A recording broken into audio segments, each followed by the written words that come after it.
Pendiri Cardano, Charles Hoskinson, baru-baru ini mengungkap perubahan mengejutkan dalam hubungannya dengan Ripple dan mantan pesaing lainnya.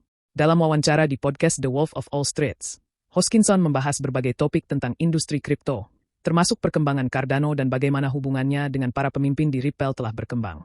Hoskinson mengatakan bahwa saat ini ia memiliki hubungan baik dengan banyak tokoh di dunia kripto, termasuk CEO Ripple, Brad Garlinghouse.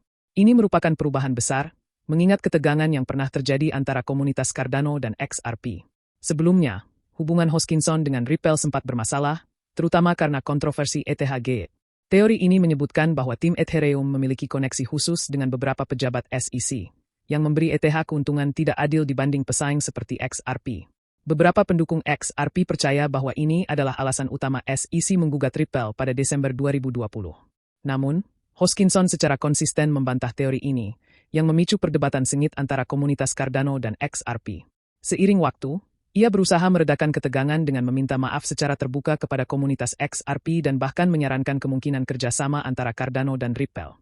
Sejak saat itu, ia terus menjaga komunikasi dengan eksekutif Ripple, termasuk Brad Garlinghouse dan CTO David Schwartz. Ini bisa menjadi awal dari hubungan kerjasama yang lebih erat antara kedua proyek blockchain tersebut.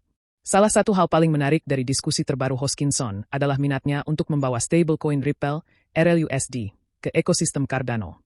Dalam wawancara lain dengan David Gostein di Gostein Podcast, Hoskinson mengungkapkan bahwa ia sedang dalam pembicaraan dengan Ripple mengenai kemungkinan peluncuran RLUSD di blockchain Cardano. RLUSD pertama kali diperkenalkan di XRP Ledger dan Ethereum pada Desember 2024. Stablecoin ini telah berkembang pesat dan mencapai kapitalisasi pasar sebesar $193,73 juta. Ripple sendiri berencana memperluas RLUSD ke blockchain lain, dan Cardano bisa menjadi salah satu jaringan berikutnya yang mendukungnya.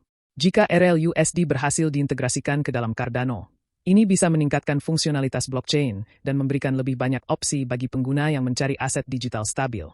Selain membahas hubungannya dengan Ripple, Hoskinson juga menyoroti pertumbuhan pesat Cardano.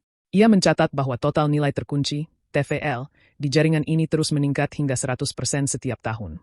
Selain itu, ia menyoroti perkembangan aplikasi terdesentralisasi, dApps, serta lonjakan volume transaksi di blockchain Cardano. Poin lain yang ia tekankan adalah rekor Uptime Cardano yang mengesankan. Menurut Hoskinson, jaringan ini telah berjalan non-stop selama 7 tahun tanpa mengalami gangguan. Ini membuktikan stabilitas, keandalan, dan ketahanan blockchain Cardano. Perubahan hubungan antara Hoskinson dan Ripple bisa menjadi awal era baru kerjasama dalam industri kripto. Selama bertahun-tahun, berbagai proyek blockchain berjalan sendiri-sendiri, seringkali lebih memilih bersaing daripada berkolaborasi. Namun, seiring dengan semakin matangnya industri ini, kemitraan seperti ini dapat membantu mempercepat adopsi, inovasi, dan penerimaan arus utama. Jika stablecoin RLUSD benar-benar diluncurkan di Cardano, ini akan menjadi pencapaian besar bagi kedua proyek. Cardano bisa mendapatkan likuiditas tambahan, sementara Ripple bisa memperluas basis pengguna RLUSD. Selain itu, pertumbuhan berkelanjutan Cardano dalam TVL dan volume transaksi menunjukkan bahwa blockchain ini tetap menjadi pesaing kuat di pasar.